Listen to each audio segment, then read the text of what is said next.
নমস্কার, আজকাল পরশু অনুষ্ঠানে সবাইকে অনেক অনেক স্বাগত জানাচ্ছি। শুধুমাত্র ঘড়ির কাঁটা ঘুরছে মাত্র কয়েকটা সময়ের অপেক্ষা, কিছু সময়ের অপেক্ষা, তারপরেই নতুন বছর, বাংলার নতুন বছর। বাঙালি হিসেবে অবশ্যই আমরা স্বাগত জানাবো।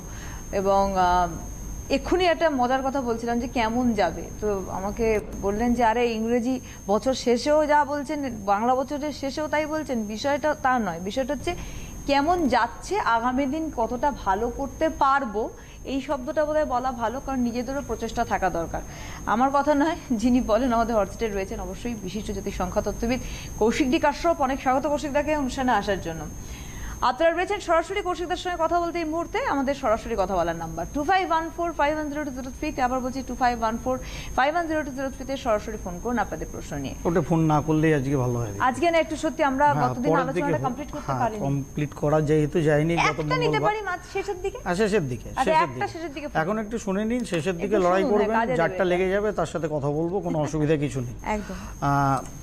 সবার আগে সকলকে আমার আন্তরিক প্রীতি, শুভেচ্ছা, অভিনন্দন, বড়দের আমার শ্রদ্ধা এবং প্রণাম। যেহেতু 1426 প্রায় দোরগোড়ায়, 25-এর আজকে মানে 1425 বাংলা বছরের আজকে আমাদের সিটিবিএনের শেষ অনুষ্ঠান। 1426-এ আপনাদের সঙ্গে দেখা হবে। নতুন সৌর বছর, নতুন বাংলা বছর, যে হিসেবেই আমরা দেখি বিষয়টাকে, মঙ্গলবার দিন মানে সিগনিফিক্যান্ট ব্যাপারটা 2000। হ্যাঁ, সবটাই মঙ্গলময়ই হবে। তার কারণ 1918 শেষে 1900 শুরু করেছিলাম, 1 জানুয়ারি মঙ্গলবারই ছিল। আবার প্রথম অনুষ্ঠান পয়লা বৈশাখ সোমবার হিসেবে ধরে মঙ্গলবারই আমার অনুষ্ঠান শুরু হবে। ভালো। তা আগের দিন যেখান থেকে ছিলাম, যারা দেখেছেন, যারা দেখেননি জেনে রাখুন, যেহেতু পয়লা বৈশাখটা সোমবার, কিন্তু প্র্যাকটিক্যালি সূর্যদেবের গমন দুপুরবেলা 14 তারিখই হয়ে যাবে। মানে রবিবার দিনই সূর্যদেব মীন রাশির ঘর থেকে মেষ রাশির ঘরে গমন করবেন। সেই হিসাবে ধরে নিয়েই আমরা চারটাকে তৈরি করব। পয়লা বৈশাখ যেহেতু সূর্যোদয় হওয়ার পরে দিনটাকে কাউন্ট হয় এবং সেই হিসাবে বৈশাখাদি মাস ক্যালকুলেট হয়, সেই জন্য সোমবার থেকে আমরা পয়লা বৈশাখ উদযাপন শুরু করব এবং পয়লা বৈশাখ ক্যালেন্ডার শুরু হবে। কিন্তু অ্যাকচুয়ালি রবিদেব কিন্তু চলে যাবে মীন রাশি থেকে মেষ রাশির ঘরে দুপুরবেলা 14 তারিখ, মানে আগামী রোববার, আগামী পরশু দিন। সেই হিসাবে গতদিন আমি বলেছিলাম, যদি একটুখানি স্ক্রিনটাকে দেখিয়ে দিন। সিংহলগ্নের কুণ্ডলী আসছে, সেই হিসেবে দেখলে পঞ্চমে বৃহস্পতি, শনি এবং কেতু, সপ্তমস্থ শুক্র আসছে, অষ্টমে নিচস্থ বুধ আসছে, নবমে তুঙ্গি রবির অবস্থান, দশমে মঙ্গলের অবস্থান, যেটা দিক বলে বলিয়ান, একাদশস্থ রাহু, স্বক্ষেত্রস্থ চন্দ্র এবং চন্দ্র অশ্লেষে নক্ষত্রে। এই হচ্ছে নতুন বাংলা বছরে ঢোকার চার্ট। এই চার্ট অনুযায়ী আমি আগের দিন বলেছিলাম যে foreign trade, foreign affairs, foreign investment প্রচুর বাড়বে, যেহেতু দশম তৃতীয়পতি শুক্র সপ্তমস্ত বসে আছে। ভোট 11 তারিখ শুরু হয়ে গেছে। আগের দিন যা ভোট বিষয়ক কথা বলে দিয়েছি, আজকে আর বলবো না, যেহেতু শুরু হয়ে গেছে। নির্বাচন কমিশন আমাকে ধরবে না, আমি জ্যোতিষশাস্ত্রী, তথাপি বলার দরকার নেই, বলে দিয়েছি। কোনো রকম ইনফ্লুয়েন্স খাটানোর প্রয়োজনীয়তা নেই। জ্যোতিষশাস্ত্রের মাধ্যমে যেটা পেয়েছি, 2018 সালের 28শে ডিসেম্বর 19 কেমন যাবে বলতে গিয়ে 1-2 লাইনারে ভোটের কথা বলেছিলাম। সেই রিপিট আপনারা দেখেছেন, ওই রকেট দিয়ে স্যাটেলাইট মারার দিন যেটা রিপিট হয়েছে সেখানে ছিল। আগের দিন আমি বলে দিয়েছি, যেহেতু ভোট শুরু হয়নি, ভোট নিয়ে যাচ্ছি না, কিন্তু ফরেন ট্রেড, ইনভেস্টমেন্ট এবং ফরেন কানেকশনস যথেষ্ট ভালো। আগামী নতুন বাংলা বছর থেকে যেটা শুরু হচ্ছে আগামী রোববার দুপুরবেলা থেকে, খুব ভালো। জুডিশিয়ারির জায়গা আমি বলেইছি, সেটা আগের দিনও বলেছি, ওয়ান লাইনার করে চলে যাচ্ছি।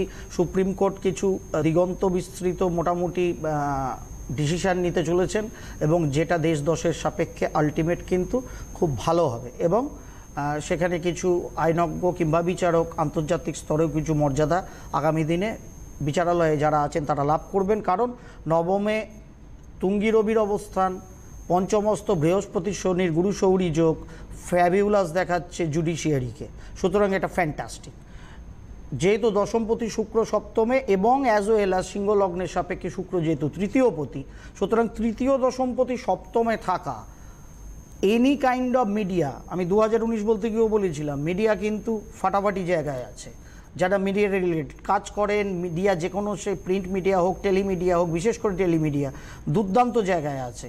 যে কোনো ধরনের ট্রান্সপোর্টেশন দুর্দান্ত আছে, রেল, মেট্রো রেল, এই সমস্ত জায়গায়, এবং শুক্র যেহেতু সপ্তমস্ত বসে কেন্দ্রস্থানে বসে আছে, শনির তৃতীয় দৃষ্টি সেই শুক্রের ওপরে আছে এবং রাহুর দৃষ্টিও শুক্রের ওপরে আছে, সুতরাং আমরা কিছু আপগ্রেডেড রেলওয়ে পরিবহন ব্যবস্থা হয়তো আগামী দিনে দেখতে চলেছি, এটা কনফার্ম। কালকে একটি খবর, যারা অন্তত টিভি দেখেন পুরুষ মহিলা নির্বিশেষে, তারা একটা জিনিস দেখেছেন, নিশ্চয়ই সুবর্ণাদিও দেখেছেন। কালকে কংগ্রেস দলের তরফে একটুখানি একটা বিষয় নিয়ে খুব চিন্তিত দেখাচ্ছিল কংগ্রেস দলকে, এবং সারা দেশ জুড়েই একটুখানি বিষয়টা নিয়ে হয়েছিল। রাহুল গান্ধী যখন সাংবাদিকদের সঙ্গে কথা বলছিলেন তখন একটি লেজার লাইট তার এই কানের পাশ থেকে মিডল অফ দ্য ফোরহেড অবধি পড়ছিল। তা ভাবা হচ্ছিল অনেক কিছু, যাই হোক। হ্যাঁ, তা কেন্দ্রীয় স্বরাষ্ট্র সংস্থা আপাততভাবে যা বলেছে ওটা এমন কিছু বিষয় নাকি না, ওটা কোনো মোবাইলেরই আলটিমেট ভিডিও টিডিও করা হচ্ছিল, তারই কোনো রিফ্র্যাকশনের ফলে তার কোনো লাইটিং রাহুল গান্ধীর ওখানে ওটা লেজারের মতো যাচ্ছিল, যেটাকে দেখে প্র্যাকটিক্যালি অবশ্যই আমাদের দেশের একটা টেনশন তৈরি হয়েছিল, হওয়ারই কথা, স্বাভাবিক টেনশনটা। কিন্তু আলটিমেট ওই মোবাইল থেকে সেই আলোটা নাকি যাচ্ছিল। আপাততভাবে এইটুকুনি বলা হয়েছে, সেটা জানি না, আমি তার পরবর্তী খবর জানি না, সেটা শিওর না জানি না, তবে কেন্দ্রীয় স্বরাষ্ট্র মন্ত্রকে ওই জায়গাতে আছে, দিদিরা ভালো জানেন, সুতরাং সেই জায়গাতেই আছে।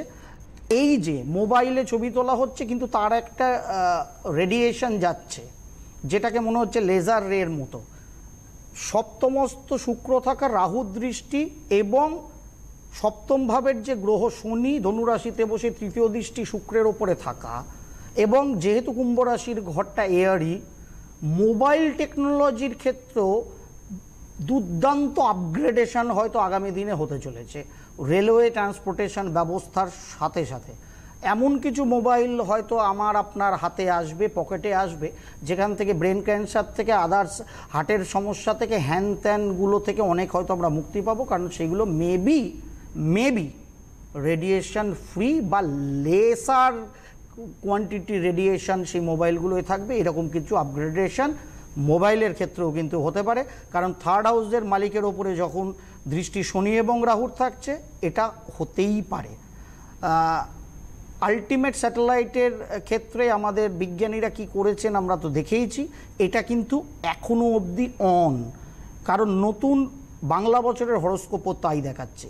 দুর্দান্ত এই জায়গাটা কিন্তু ট্রান্সপোর্টেশন, মিডিয়া, মোবাইল টেকনোলজির আপগ্রেডেশন মেবি একদম হানি করতে পারে এরকম মোবাইল বাজার থেকে আস্তে আস্তে ধীরে ধীরে বন্ধ হয়ে যাওয়া, সেই ধরনের আপগ্রেডেশন চলে আসা মোবাইল ফোনের ক্ষেত্রে, এবং তার সঙ্গে সঙ্গে বিজ্ঞানীদের যে কোনো ধরনের স্যাটেলাইট টেকনোলজি বা আদার সেক্টরে যেরকম রকেট লঞ্চিং বা এই সমস্ত জিনিসগুলো কিন্তু বুম দেখাচ্ছে, সুতরাং দুর্দান্ত পজিটিভ। মঙ্গলের যে অবস্থান, সাধারণভাবে পশ্চিমবঙ্গবাসী কিন্তু প্রাক মরশুম বর্ষাটা পাচ্ছেন, ওয়েদার মাঝে মধ্যেই চেঞ্জ হচ্ছে, আজকে খুব গরম লাগছে আমার আপনার সকলের, কিন্তু বিষয় হচ্ছে এতদিন আমরা কিন্তু প্রাক মরশুম বর্ষণটা পাচ্ছিলাম, এখনো পাবো, চিন্তা করবেন না। প্র্যাকটিক্যালি পশ্চিম দিগন্তে মানে উত্তর পশ্চিম থেকে দক্ষিণ পশ্চিম ভারতের অবস্থা কিন্তু অলরেডি খারাপ। এই খারাপটা আরও বেশি চলবে, কারণ রবি দেখুন নবমে তুঙ্গি হয়ে বসে আছে, তার ঠিক আগে মঙ্গল বর্তমান আজকের দিন হিসাব করলেও রোহিণী নক্ষত্রে বসে আছে। রবি বৈশাখ মাসের রবি হিসাবে আমরা ক্যালকুলেট করছি, রবি জ্যৈষ্ঠ মাসে বৃষরাশির ঘরে যাবে, মঙ্গল মে মাসের ফার্স্ট উইকে একদম বৃষরাশির ঘর থেকে শিফট করে যাবে মিথুন রাশির ঘরে। সুতরাং রবির আগে যখনই মঙ্গল চলে তখন কিন্তু দাবদাহের প্রভাব বাড়ে। আবার বলি কথাটা কৌশিক ডিকাশ্যপের না, গ্রেট স্যালুট টু বীর বরাহ মিহির, তার ম্যান্ডেন্ট অ্যাস্ট্রোলজি থেকে ধার করে বলছি কথাটা। কেন পশ্চিমবঙ্গে এটা হচ্ছে না? কারণ মিথুন রাশিতে মঙ্গল এসে এখনও এফেক্টটা শুরু হয়নি। মিথুন রাশিতে মঙ্গল এসে এফেক্ট যখনই শুরু করবে তখনই পশ্চিম দিগন্তের সমগ্র আমাদের যে রাজ্যগুলো আছে উত্তর পশ্চিম থেকে দক্ষিণ পশ্চিম অবধি, সেই জায়গার ওয়েদার অলরেডি কিন্তু হট থেকে হটেস্টের দিকে যাচ্ছে। পশ্চিমবঙ্গ মে মাসের ফার্স্ট উইক থেকে জুন মাসের মিডল অবধি দুর্দান্ত ভুগবে, অতএব সাবধান থাকুন। আজকের গরমটা সুবর্ণাদি কোনো গরমই না, সেরকম নিজেদের প্রিপারেশন, আরও ফাটাফাটি গরম আসবে, তার জন্য নিজেদের শরীরকে ঠিক রাখতে হবে, কি করে আমরা দৈনন্দিন কাজকর্ম করব এটাকে ভেবে চলতে হবে। এবং মিথুন রাশিতে যখনই মঙ্গল সরে আসবে তখনই যেটা হবে, যেরকম হিট জেনারেশন হবে, লুতে মানে ঝালাপালা হয়ে যাবে। যে সমস্ত অঞ্চলে সাধারণভাবে পশ্চিম, উত্তর পশ্চিম, দিল্লি থেকে শুরু করে একদম গুজরাট অবধি আমরা জানি খুব ওয়েদার এমনিই ড্রাই, সেখানে কিন্তু এমন দাবদাহ বইবে যেখানে প্রচুর মানুষের প্রাণহানিও ঘটতে পারে। এবং সেটা সেন্ট্রাল ইন্ডিয়া, নর্থ ইন্ডিয়া, বিশেষ করে নর্থ ওয়েস্ট পার্ট থেকে ওয়েস্টার্ন পার্ট থেকে সাউথ ওয়েস্ট পার্ট অবধি, মানে সুখের ব্যাঙ্গালোরে পরের বার যখন জুন মাসের 29 তারিখ যাব, আমি জানি না কি হবে, যদিও third week of the June এবছরের দক্ষিণ পশ্চিম মনসুন হয়তো আসবে, ওটা মিডল অফ দ্য জুনের টার্গেট থাকে। আমার ধারণা 7 থেকে 10 দিন 12 দিন পেছোতে পারে, সুতরাং সেদিক থেকেও নেগেটিভ। কৌশিকদা বলতে যাচ্ছেন গত 2013 সালের যে ইতিহাস হয়েছিল 43 ডিগ্রি এবং 150 জন মানুষ মারা গেছিল, 2013 সব ছাপিয়ে চলে যাবে। যেরকম দাবদাহ এবার অন্তত শুরু হয়েছে এপ্রিল থেকে, যেটা May to June second practically third week অবধি এমন জায়গায় যাবে যেটা প্রায় এক যুগের হিসাবকেও হয়তো হারিয়ে দিতে পারে। মানে 2013 তো 6 বছর, ওটা 6-6-12 বছরের হিসাবকেও হারিয়ে দিতে পারে। সেরকম জায়গায় যেতে পারে যেখান থেকে প্রভূত প্রাণহানিও ঘটতে পারে, খাদ্য খাবারের অসুবিধা হতে পারে। কেউ মনে রেখে যদি আমার অনুষ্ঠান দেখেন খুব ভালো করে, মনে মনে হয়তো ভাবছেন বা আমাকে হয়তো মনে মনে প্রশ্ন করছেন, ভাই তুমি তো বলেছিলে নতুন ইংরাজি বছর আসার সময় বৃষ্টি ভালো হবে, শস্য ভালো হবে। এখনও একই জায়গায় দাঁড়িয়ে আছি, ঘাবড়াবেন না, পরিস্থিতিটা পরপর যাচ্ছি। সুতরাং মনসুনের জায়গাটা একটু লেট হবে, প্রচণ্ড দাবদাহ চলবে। আগের দিনই আমি অনুষ্ঠান করতে করতে গত শুক্রবারই বলছিলাম যে কোনো ধরনের অপহরণ থেকে, হাইজ্যাকিং থেকে, এয়ার রিলেটেড ঝামেলা থেকে, অন রোড ঝামেলা, যেহেতু মঙ্গল, রাহু, শনি, কেতুর অ্যামালগামেশন মিথুন এবং ধনুর রাশির অ্যাক্সিসে হবে, সুতরাং অগ্নি এবং বায়ু দুজনকে প্র্যাকটিক্যালি দেখতে পারে না, কিন্তু একজন ছাড়া আরেকজনের কাজও চলে না। বায়ু ছাড়া জীবনে আগুন জ্বলবে না, কারণ বায়ু থেকেই অক্সিজেনটাকে নিয়ে অগ্নিদেব নিজেকে প্রজ্বলিত করেন। কিন্তু বায়ু যদি বেশি বইতে শুরু করে তখন অগ্নিদেব বায়ুটাকেও গ্রাস করে সেটাকেও দাবানল বানিয়ে দেন। অদ্ভুত একটা কি বলবো, বৈপরীত্য না ভালোবাসা জানি না আমি, এটা বিজ্ঞান জানেন, অ্যাকচুয়ালি আমাদের জ্যোতিষও না, তার উপরের মার্গের মানুষেরা হয়তো জানেন। যাই হোক, এই ধনুরাশিটা অগ্নিতত্ত্ব, মিথুন রাশিটা বায়ুতত্ত্ব। বায়ুতত্ত্বের ঘরে একটা বায়ুতত্ত্বের গ্রহ অলরেডি বসে আছে রাহু, যে কিন্তু হাওয়া দেবে, আর যাচ্ছে কে অগ্নিকারক গ্রহ মঙ্গল।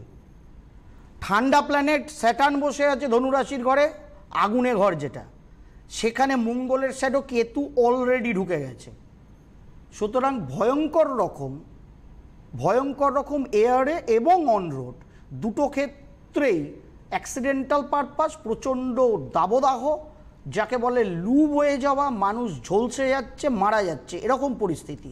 এবং গ্লোবালি যদি এই অ্যাক্সিসটাকে আমরা ভাবি, যেহেতু শনি কেতু মঙ্গল রাহুর দ্বারা এফেক্ট হচ্ছে, ধনুরাশির ঘর এফেক্ট, তাহলে western part of the globe মানে যত ম্যাক্সিমাম আরবিয়ান কান্ট্রি আছে এবং to some extent African country আছে, সেখানে কিন্তু ভয়ঙ্কর রকম এফেক্ট হবে, বাবা ভয়ঙ্কর রকম এফেক্ট হবে। এবং এই শনি মঙ্গলের অ্যামালগামেশন, মঙ্গল রাহুর অ্যামালগামেশন, শনি মঙ্গল রাহুর সাথে শনি কেতুর দৃষ্টি, সেই রকম আফ্রিকান নেশনস বা আরবিক নেশনসে ইন্টারনাল ক্ল্যাশও তৈরি করতে পারে ভয়ঙ্কর রকমভাবে। সেগুলোর কিন্তু ইন্ডিকেশন আপকামিং সৌরচারটায় আছে।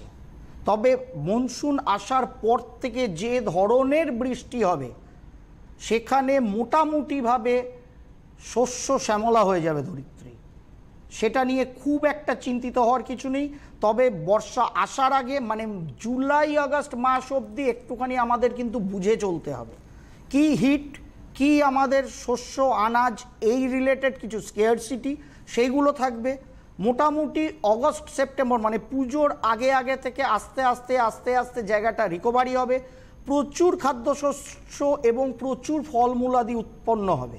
এই প্রচুর হওয়াটাও একটা ঝামেলার প্র্যাকটিক্যালি, তার কারণ এই শনি কেতু মঙ্গল রাহুর ফ্ল্যাশ, পরবর্তী ক্ষেত্রে জুন মাসের 22 তারিখের পর মঙ্গলের নিচস্থ হওয়া, ভয়ঙ্কর রকমভাবে ডামাডোল আমাদের দেশে পরিবহন রিলেটেড সেক্টরে স্ট্রাইকিং বা আলাদা কিছু বিক্ষোভ বিপ্লব এইসবের মাধ্যমে দেখাচ্ছে, যার ফলে ট্রান্সপোর্টেশনের জায়গায় যদি ভয়ঙ্কর রকম বিক্ষোভ বিপ্লব বা স্ট্রাইক এইসব ধরনের ট্রিমেন্ডাস ধর্মঘটের কোনো জায়গায় চলে যায় পরিবহন, তাহলে প্রচুর শস্য বা ফলমূলাদি হয়ে লাভ কি? আলটিমেট তো আপনি আমি সেটা খেতে পারবো না, সেগুলো নষ্ট হবে, চাষি ভাইদের লস, আপনার আমার মতো সাধারণ মানুষদের লস।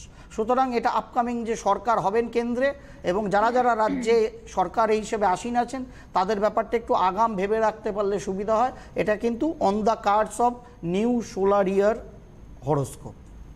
এর পরবর্তী ক্ষেত্রে সাধারণভাবে যেটা খুব মঙ্গলের অ্যাফ্লিকশন এবং মঙ্গলের নিচস্থ হওয়ার জন্য দেখাচ্ছে, সেটা হচ্ছে সাধারণভাবে মেটাল রিলেটেড যা যা আইটেম আছে সেখানে কিন্তু দাম নামবে। সুতরাং এটা যারা ঘরবাড়ি করতে যান, সোনা এখনো প্রিসিয়াস মেটাল হিসেবে সোনাকে আনিনি, আমি সোনা ব্যতীত বলছি, আচ্ছা, যেগুলো সাধারণত মানুষের বিভিন্ন কর্মে লাগে, বিভিন্নভাবে প্রয়োগ হয়, সেই ধরনের মেটালের কিন্তু মূল্য নামতে পারে। এবং শেয়ার বাজার, প্র্যাকটিক্যালি কমোডিটিস বাজারে যারা আছেন তারা এই ব্যাপারটা একটু মাথায় রাখবেন। এবং মঙ্গল নিচস্থ হয়ে যাওয়া, রবির ক্রমাগত প্রত্যেক মাসে এক একটা রাশির ঘরে শিফটিং করা, এবং রবিও শনির সাথে ফ্ল্যাশ করবে, রবিও এসে আলটিমেট ওই নিচস্থ মঙ্গলের সাথে থাকবে।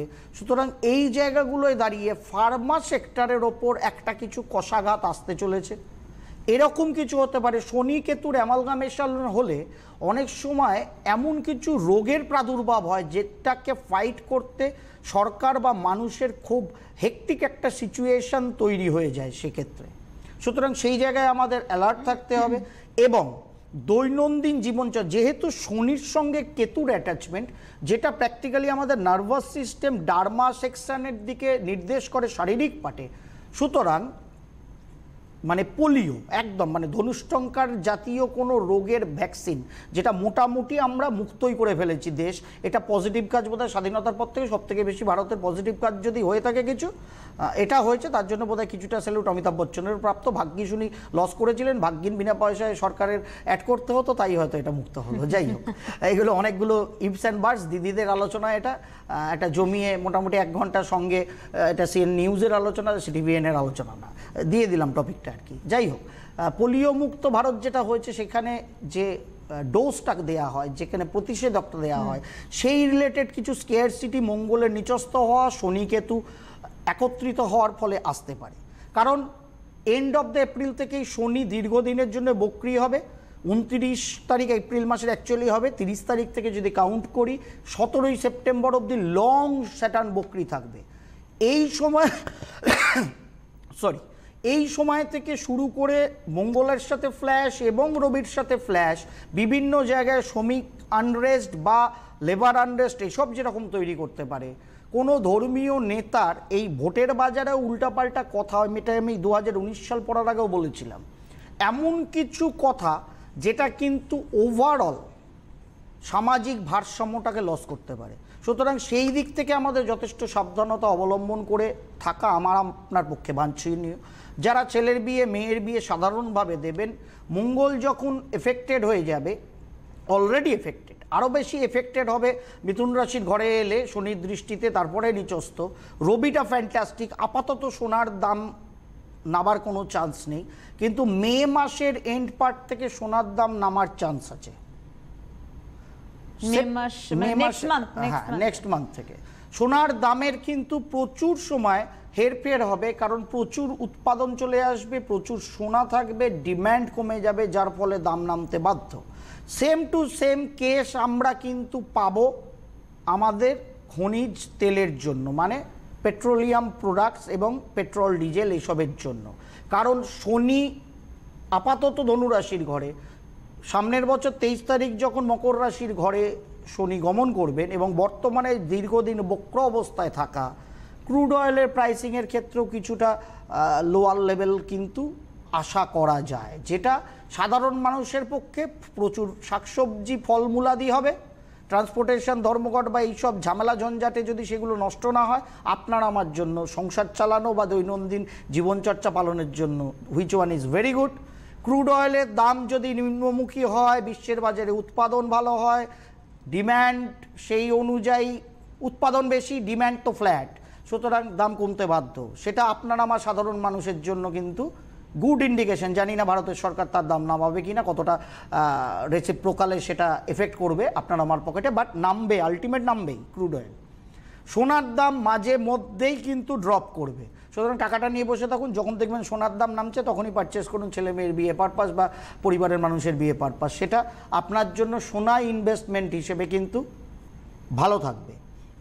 এইগুলো ওভারঅল যে জায়গাগুলো মোটামুটিভাবে আপনাদের বলতে পারলাম সেগুলো ভালো, কিন্তু নতুন সরকার বুথ যেহেতু নিচস্থ হয়ে বসে আছে, যারাই নতুন সরকার ফর্ম করুন, আবার বলছি, আগের দিন বলে দিয়েছি, শুনে থাকলে শুনে থাকবেন, কে করবে না করবে আমার মত, করবে কিনা জানি না, কিন্তু যারাই সরকার গঠন করুক, আলটিমেট কিন্তু কৃষি ভাই বা অন্যান্য জায়গায় এত সাবসিডি দেওয়াটা শুরু হবে বিভিন্ন প্রতিশ্রুতি পালনে বা বিভিন্ন রকম কল্যাণ দেখাতে গিয়ে, যেখানে কিন্তু ভারতবর্ষের আমদানি প্রচুর হওয়া সত্ত্বেও, ইনকাম জেনারেশন প্রচুর হওয়া সত্ত্বেও, যেটা ইংলিশ নিউ ইয়ার্স চার্টে ছিল, প্রচুর হওয়া সত্ত্বেও আমরা মধ্যিখান থেকে যেটা করে ফেলতে পারি সেটা হচ্ছে মুদ্রাস্ফীতিটাকে স্ফীত করে ফেলতে পারি, মানে ফিসকাল ডেফিসিট। আসল বিষয় তাহলে তো দান দয়া দক্ষিণা কমিয়ে কি ভারতবর্ষ যেতে পারবে? ওয়াশিংটন পোস্ট বলছে যে $1 বিলিয়ন বেবি নাকি প্রসব হতে চলেছে 11 তারিখ থেকে 19 মের ভোটের জন্য। এটা ওয়াশিংটন পোস্টের ক্যাপশন, আমার ক্যাপশন না। $1 বিলিয়ন বেবি প্রসব হতে চলেছে। তা $1 বিলিয়ন বেবি প্রসবের যে $1 বিলিয়ন পিতামাতা আছে, যারা ভোটার, প্রায় বিলিয়ন ভোটার, তারা কি এই স্ট্যান্ডটা নিতে পারবেন? অন্তত শিক্ষিত মানুষরা। একদম। আমরা একটা ফোন মাঝখানে নিয়ে নেবো। নিয়ে ফেলি। হ্যালো হ্যালো, আছেন? হারিয়ে গেছেন, নেই বোধহয়। হ্যাঁ, যেটা আমরা আলোচনাটা খুব ইম্পর্টেন্ট। তার কারণ হচ্ছে এই যে, কারণ দেখুন যে কেন ভোট নিয়ে কিছু বলছি না, ভোট শুরু হয়ে গেছে অ্যাকচুয়ালি। আমি সেটা প্র্যাকটিক্যালি আমার কোনো ব্যাপার না। আবার বললাম, নির্বাচন কমিশন আমাকে দিদি ধরবে না, ধরার এখতিয়ারও নেই নির্বাচন কমিশনের। কিন্তু বিষয় যেটা হচ্ছে, কোনো কিছু শুরু হয়ে গেলে বা ঘটে যাওয়ার পর কৌশিক ডিকার সব বলতে ঠিক পছন্দ করে না। আমি প্র্যাকটিক্যালি তার জন্য বলছি না। আগাম আভাস আপনার দিতে পারলে ভালো লাগে, সব মিলবে। আমি ভগবান নই, আমি বরাহমিহির, মহর্ষি পরাশর, মহর্ষি জৈমিনীও নই, সুতরাং পারবো না। যতটা অন্তত খোলা চোখে যতটুকুনি অতি সামান্য শিখেছি, জ্ঞানবিদ্যা আছে, তার মাধ্যমে বলার চেষ্টা করি। মিসফায়ার হতেই পারে। আবার বলছি, আমি সব জ্যোতিষের জানি না, জানা ইম্পসিবল এক জীবনে। সুতরাং সর্বের সর্বা আমি এই মহারাজ, এই আচার্য, হ্যান ত্যান বলি না জীবনে নিজেকে। সুতরাং যেহেতু ভোট চালু, আমি আর বলছি না। আগে বলে রেখেছি, ইউটিউবে গিয়ে অনুষ্ঠান 28শে ডিসেম্বর বা গত মঙ্গলবারে দেখে নেবেন, হয়ে যাবে। আচ্ছা, একটা ফোন নিয়ে নি। হ্যালো হ্যালো, নমস্কার, কে বলছেন? হ্যালো নমস্কার, আমি শিলিগুড়ি থেকে বলছিলাম। বলে ফেলুন। কার সম্বন্ধে জানবেন? আমার ছেলের সম্বন্ধে। ছেলের কি নাম? কৌতুক দাশগুপ্ত। আচ্ছা, অনুষ্ঠান কেমন লাগে? খুব ভালো লাগে। বলতেই হবে, ডেট অফ বার্থ বলুন ডেট অফ বার্থ বলুন। ফটাফট। 1989। হ্যাঁ, ডেট কি? ডেট হচ্ছে 1989। দিদি প্রশ্ন বলুন। নেই। ও গড, লাস্ট মোমেন্টে যাই হোক, আপনারা এত ঘাবড়ে যাওয়ার তো কিছু নেই। সুবর্ণা দি তো মোলায়েম করে বলেন, আমি মাঝে মধ্যে চিৎকার করি কারণ কণ্ঠস্বরটা আমার অমায়িক, কিন্তু আমি তো সিংহভাগ নই। একদম। যাই হোক, আমাদের হাতেও সময় শেষ। নিশ্চয়ই পরের দিন আসবেন, আপনার সঙ্গে কথা হবে, চিন্তিত হবেন না, ছেলের ভালোই হবে। একদম। আজকাল কিন্তু খর্দা চেম্বারে দেখা হচ্ছে বসুদার সঙ্গে, আজকে এবং কালকে, এবং ব্যাঙ্গালোর 6 তারিখ রয়েছে। না, ওটা তো হয়ে গেল। না সরি, ব্যাঙ্গালোর তো 6 তারিখ হয়ে গেছে। লাস্ট হচ্ছে 1 মে হচ্ছে দুর্গাপুরকে বুকিং। না, ও 10 দিন আগের থেকেই হবে, আর 2 তারিখ বর্ধমান, একসাথেই হবে। একদম। সুতরাং আজকের হাতে সময় নিয়ে অনেক ধন্যবাদ জানাবো, সেটাকে ধন্যবাদ আপনাদের জানাই। নমস্কার।